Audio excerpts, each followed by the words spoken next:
Bismillahirrahmanirrahim. Qala Imam Bukhari rahimahullah ta'ala haddatsana Musa an Ibrahim haddatsana Ibnu Syihab an Ubaid bin Sabbaq anna Zaid bin Thabit qala arsala ilayya Abu Bakrin fatatabba'tu al-Qur'an hatta wajadtu akhir surat at-Taubah ma bi Khuzaimah al-Ansari lam ajidha ma ahadin ghairihi laqad ja'akum rasulun min anfusikum hatta khatimati bara'ah wa haddatsana Yahya bin Bukair haddatsana Laits an Yunus bihadza. قال الإمام البخاري رحمه الله تعالى حدثنا موسى عن إبراهيم حدثني ابن شهاب عن عبيد بن سباق عن زيد بن ثابت قال أرسل إلي أبا بكر فتتبعت القرآن حتى وجدت آخر سورة توبة مع أبو خزيمة الأنصاري لم أجدها مع أحد غيره حتى لقد جاءكم رسول من أنفسكم حتى ختم براءة. Kuat.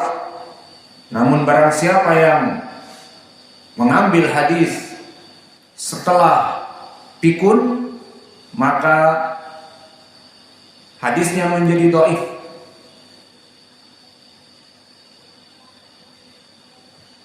Dan ini contohnya seperti pengakuan Abu Nu'aim Al-Fadl Ibnu Dukain, seorang imam hadis, gurunya Imam Al-Bukhari. Katabtu anhu ba'dama ikhtalata hadisain. Aku menulis hadis dari dia setelah dia pikun 2 hadis. Maka seperti ini periwayatannya dhaif 2 hadis ini. Karena dia sudah pikun, sudah tidak tahu apa yang dia riwayatkan. Maka di sini dari ucapan para ulama tadi bahwa Sa'id ibnu Abi Arubah seorang muhaddis yang sangat kuat hafalannya, dan dia di ujungnya pikun al-Zamir. Maka di sini min babil faidah, permasalahan kepikunan jika seseorang umurnya di atas 70 tahun, 80 tahun, kadang-kadang Allah memberikan ibtila sebelum meninggalnya itu pikun, tidak mengetahui siapa anaknya, cucunya, dan dia kebiasaannya sholat ya sholat, setiap waktu sholat, dipikirnya sudah masuk duhur, sholat duhur, nanti sholat lagi, sholat apa? Sholat duhur, asar, seperti nenek kita dulu. Alhasil Alzheimer seperti ini banyak sebabnya. Namun di sana banyak dari ucapan para ulama dan memang sudah teruji, orang-orang yang menghafal Al-Quran dan terbiasa untuk menghafal hadis, ceramah dan sebagainya, maka kebanyakan jika usianya tua 80-an lebih, Allah jauhkan dari pikun, karena otaknya terbiasa untuk menghafal dan menghafal dan menghafal. Namun bisa jadi seperti Sa'id ibnu Abi Arubah, di mana dia, kata Imam Ahmad, tidak mempunyai kitab. Murid-muridnya mengambil hadis dari hafalannya dia. Tidak ada kitab. Ditalkin, ditulis oleh murid-muridnya, itulah hadis-hadis saya. Maka diuji oleh Allah, di ujungnya dia pun pikun. Maka kesimpulannya tidak mesti orang-orang yang biasa menghafal Al-Quran, menjaga Al-Quran, murajaah Al-Quran dan hadis-hadis, kemudian terjauh dari penyakit Alzheimer, maka ini adalah ujian dari Allah Jalla wa'ala. Alhasil Sa'id ibnu Abi Arubah ikhtalata di akhirnya, namun di sini aman, karena Wuhaib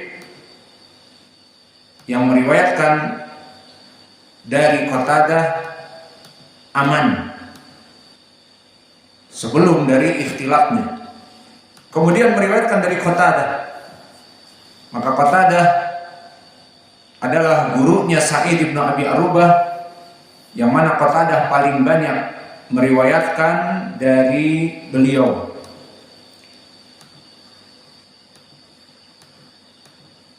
Maka Qatadah ibnu Di'amah barakallahu fikum, seorang tabi'i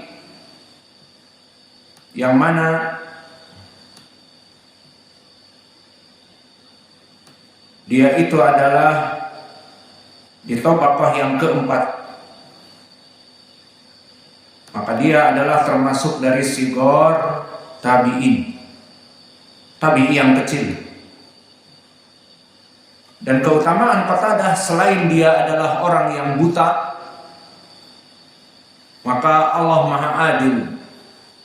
Dia dibutakan matanya, walakin dibukakan mata hatinya. Maka dia a'ma basarahu, walakin futiha basiratuhu. Maka dia orang yang Allah ambil mata kepalanya, namun Allah bukakan mata hatinya. Maka disebutkan dia menghafal semua yang dia dengar. Diriwayatkan bahwa jika dia pergi ke pasar, dia tutup telinganya, karena di pasar 20.000 dua, pulang dia akan mengatakan 20.000 dua, hafal semua. Jika di pasar didendangkan seperti sekarang lagu-lagu dan sebagainya, maka dia pulang akan hafal satu album, bukan satu lagu, satu album. Karena seperti itulah Qatadah bin Di'amah.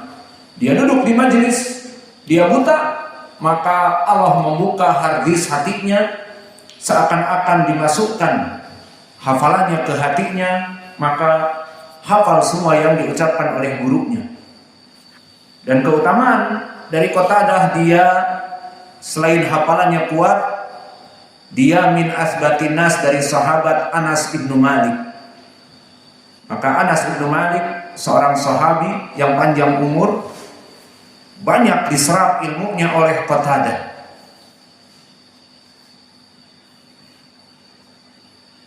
Dan selain itu, setelah periwayatannya banyak dari Qatadah, dari Anas ibnu Malik, Qatadah pun duduk dengan Al-Hasan Al-Basri. Maka dia pun digelari dengan A'lamu Ashabil Hasan, orang yang banyak periwayatan dari Al-Hasan. Maka orang ini tidak sembarangan duduk dengan kibar dari para tabi'in Al-Hasan Al-Basri, dan duduk dengan sahabi Anas ibnu Malik. Maka diakui keilmuannya oleh para ulama. Imam Ahmad mengatakan, kana ahfadu ahli Basrah, la yasma syai'an illa hafidhahu. Dia adalah paling hafalnya dari orang-orang Basrah, dan jika mendengar sesuatu pasti dihafalnya.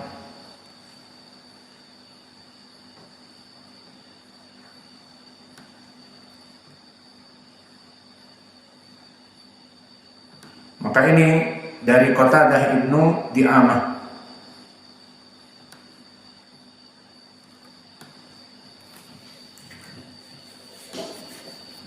Kemudian meriwayatkan dari Abul Aliyah Ar-Riyahi.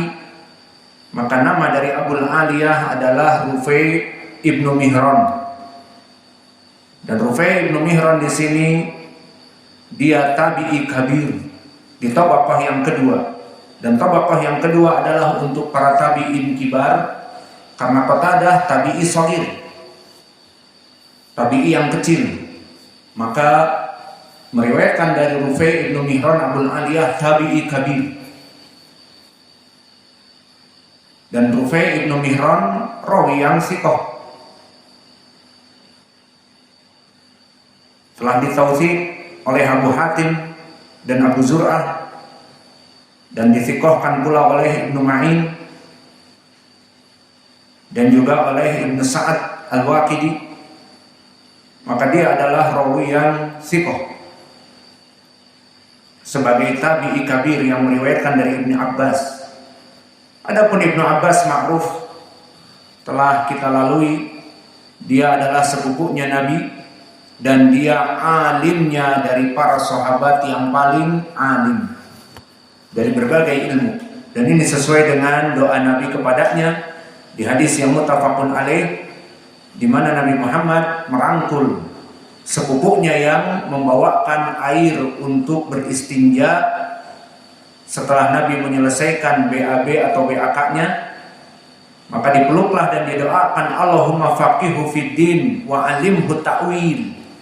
Wahai Allah, faqihkan dia dalam agama Islam, ilmu-ilmu Islam, dan berikanlah dia pengetahuan at-ta'wil, maknanya tafsir, dan dia menjadi ahlu tafsir terkemuka di zamannya. Maka selesai dari permasalahan sanad. Maka hadis ini barakallahu fikum, hadis yang muttafaqun alaih, diriwayatkan pula oleh Imam Muslim dari jalan Qatadah an Abil Aliyah an Ibni Abbas. Maka Imam Muslim pun mengeluarkan dari jalan Qatadah dari Abul Aliyah dari Ibni Abbas sesuai dengan lafaz ini. Dan apa yang diinginkan di dalam hadis ini dari segi wajah pendalilan telah kami sebutkan tadi. Wajah pendalilannya adalah ucapan la ilaha illallah Rabbul Arsy Al-Azim. Di sini poin pendalilannya adalah Allah yang memiliki arsy yang agung. Adapun faedah yang lain di dalam hadis ini, pertama, hadis ini adalah doa yang syar'i yang bisa kita gunakan berdoa dalam peribadatan kita. Maka doa itu adalah ibadah, karena Allah memerintahkan kita untuk berdoa, ud'uni astajib lakum. Berdoalah kepadaku, aku akan memberikan jawaban atas doa kamu kepadaku. Dan di dalam hadis yang diriwayatkan oleh Imam At-Tirmidzi dari Nu'man ibnu Bashir, ad-du'a huwal ibadah. Doa itu adalah ibadah. Dan doa-doa ada yang bersifat umum, maknanya tekstualnya dan editornya dari kita.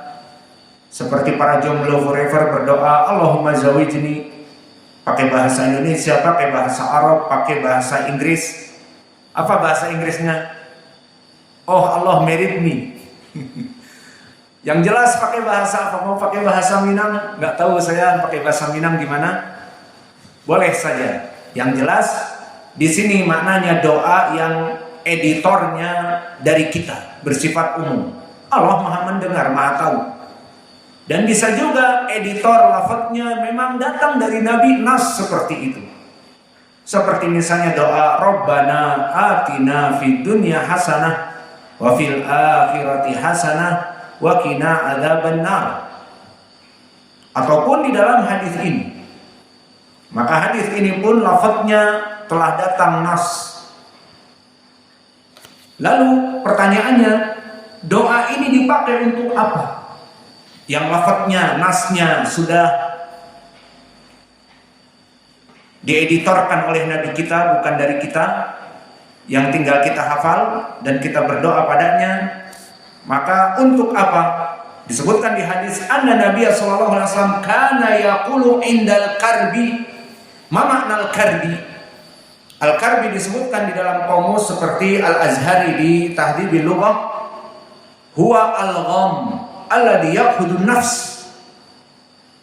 Yuqalu karbuhul gham wa inahu al-makrubun nafs.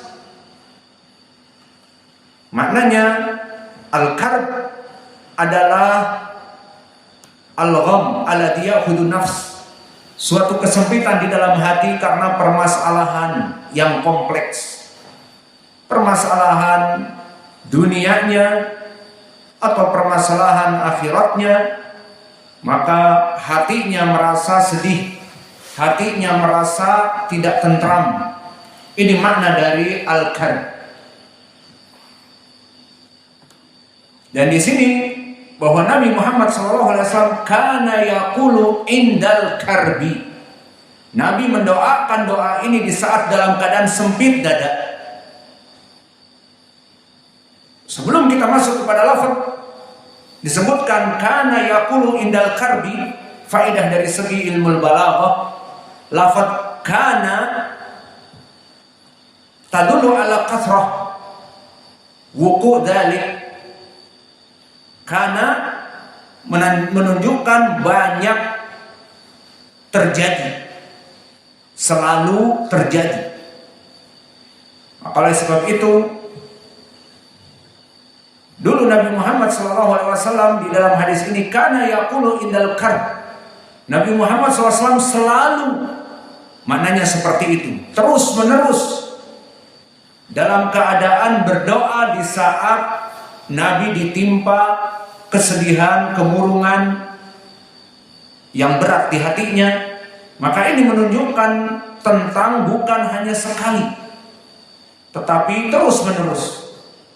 Karena dari ilmu balaghah kana tadullu ala istimrar ghaliban, menunjukkan kepada perkara yang terus menerus. Dan ini memang bukanlah perkara yang hanya satu kali dan dua kali. Kenapa? Karena dia seorang Rasul. Dan seorang Rasul, Nabi Muhammad, hidupnya untuk apa? Apakah seperti manusia biasa? Hidup di sawah ladangnya, hidup untuk berjualan, hidup untuk mempunyai bisnis, sedih jika bisnisnya bangkrut, senang jika bisnisnya lancar. Nabi bukan permasalahan dunia. Nabi mengurusi dakwah. Nabi mengajarkan manusia tauhid. Kesedihannya dia karena dakwah. Kesempitan dadanya dia karena fitnah orang-orang kafir dan munafikin. Dan kesedihan dia yang paling puncak di saat Islam dihinakan dan diumumkan peperangan, maka perang, tumpah darah dikarenakan agama ini. Maka permasalahan Nabi tidak seperti kita manusia yang kesedihan kita